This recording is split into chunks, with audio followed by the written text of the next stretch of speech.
Selamat pagi, Jess. Ini komen keren banget.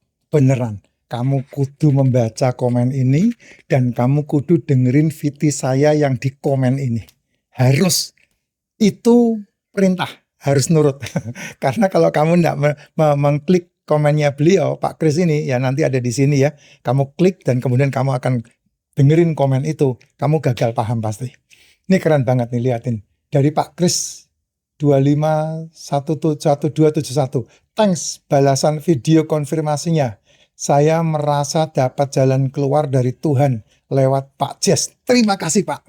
Ya, Tuhan kasih jalan keluar itu caranya banyak banget.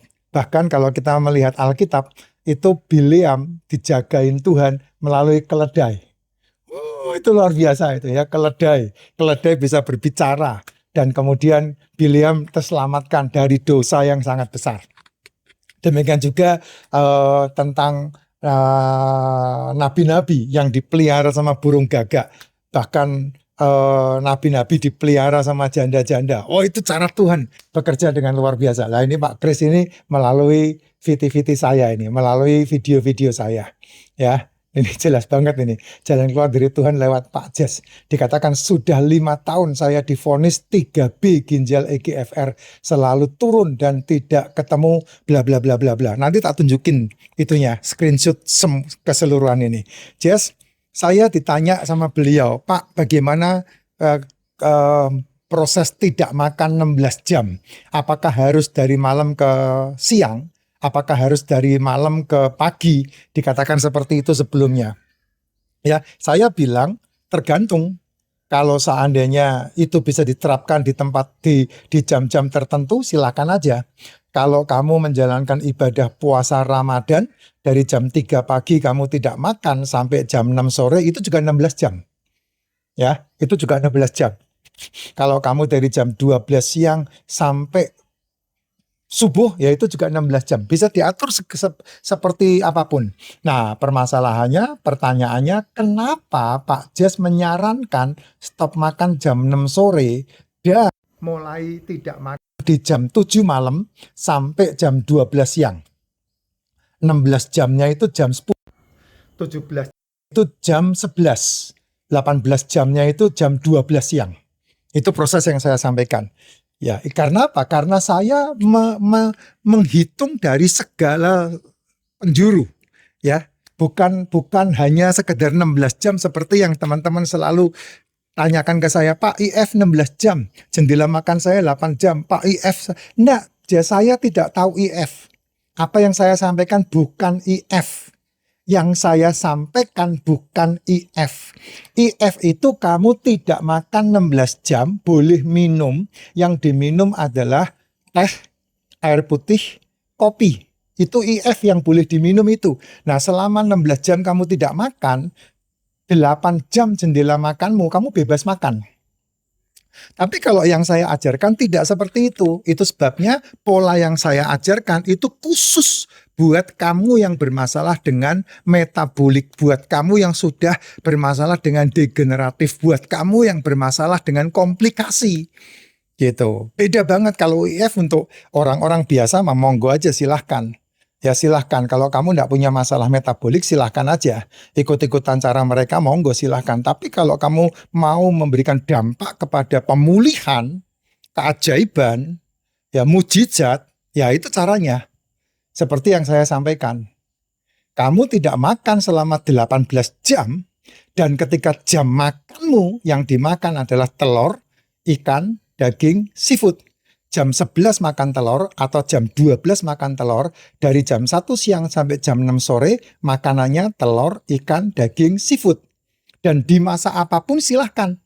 Tidak ada masalah, tapi tidak dimakan dengan nasi, tidak dimakan dengan jajanan, tidak dimakan dengan tepung, tidak dimakan dengan cemilan, tidak dimakan dengan kue-kuean. Itu semua disingkirkan. Dibersihkan dari gula yang menjadi yang seringkali kamu sebut sebagai ganjil perut, termasuk minuman berenergi, termasuk minuman manis. Itu disingkirkan, tidak dimakan. Nah, kalau kamu sudah kena masalah metabolik yang parah seperti gagal ginjal, kanker, tumor, jantung yang udah parah bener begitu, yang udah menurut kata-katanya itu udah terminal, ya mau tidak mau kamu tidak boleh menggoreng, tidak boleh mentumis. Telur, ikan, daging seafood harus ditim, harus dikukus kalau mau mengalami keajaiban. Kan Tuhan menyiapkan keajaibannya. Tinggal kamu yang membuat penetrasi kan. Betul enggak? Untuk ke dirimu. Sepak bola itu gol itu kemenangan, tapi untuk kamu mencetak gol kan kamu harus melatih kakimu, melatih sundulan kepalamu, melatih larimu, melatih fisikmu. Kan enggak bisa kamu terus tahu-tahu muncul di lapangan mencetak gol, enggak bisa itu. Kamu harus melatihnya sekian banyak tahun untuk melatih itu. Inilah ketololan-ketololan yang seringkali membuat kita itu lucu gitu, geli. Kepengen sesuatu tapi nggak mau menjalani prosesnya. Nah, Pak Kris ini luar biasa. Dahsyat banget. Ini yang dialami sama beliau. Beliau menikmati hasilnya sangat luar biasa. Ya, itu yang saya sampaikan. Lihat ini, apa yang beliau tuliskan. Bahkan sempat periksa sampai ke Tokyo itu. Nah, tuh lihat tuh, baca tuh. Ya, saya kasih kesempatan untuk kamu baca deh. Tuh, saya kasih kesempatan untuk kamu membaca. Luar biasa itu, Jess. Ya, dahsyat banget itu. Coba dibaca. Dahsyat enggak? Dahsyat banget itu. Luar biasa. Kamu kalau membaca itu enggak ini ya sayang banget ya. Harus dibaca benar-benar itu.